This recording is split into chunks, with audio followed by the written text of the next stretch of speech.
Hi అండి. అందరూ ఎలా ఉన్నారు? బాగున్నారా? అయిపోయినాయి పనులన్నీ. ఏం టిఫిన్‌లు చేస్తారు? నేనైతే ఈరోజు నిమ్మకాయ పులిహోర చేస్తున్నానండి. దానికి కావాల్సింది ఒక గ్లాస్ అన్నం వండి పక్కకు పెట్టేసుకున్నాను. అన్నం చల్లారే లోపల మనం పోపు పెట్టేసుకోవచ్చండి. పోపుకు మనం తగినంత ఆయిల్ వేసుకొని పల్లీలు, శనగపప్పు, మినపప్పు, ఆవాలు, ఎండుమిర్చి అన్నీ పోపులో వేసేసుకుందామండి. ఆయిల్ వేడెక్కాక అన్ని పప్పులన్నీ వేసుకొని కొద్దిగా వేగిన తర్వాత పచ్చిమిర్చి కూడా ఒక గుప్పెడు కట్ చేసుకొని వేసుకుందామండి. ఎందుకంటే కారం పెద్దగా లేవు, అందుకని ఎక్కువ వేస్తున్నా. కొంచెం మనకు పులిహోర అంటేనే ఘాటుగా పుల్లగా ఉంటే బాగుంటుంది కదండి.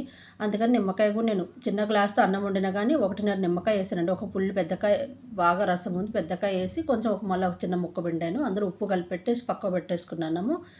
పోపు కూడా రెడీ అవుతుంది కదా, అందులో కరివేపాకు వేసుకొని కొద్దిగా పసుపు, ఉప్పు వేసుకుందాం. ఉప్పు ఏంటంటే అన్నంలో కూడా వేసాను కదా, చూసి వేసుకుందాం అని చెప్పి కొద్దిగా వేసిన సరిపోతుంది. పోపు అంతా రెడీ అయిపోయిన తర్వాత లాస్ట్లో ఫైనల్గా ఇంగ వేసుకుందామండి. ఇంగ వేసి కాస్త వేడికి బాగా కలిపేసుకొని స్టవ్ కట్టేసుకొని ముందుగా మనం అన్నం వండి పెట్టుకున్న అన్నం పోసేసుకుందామండి. పోసి వెంటనే కలపొద్దు.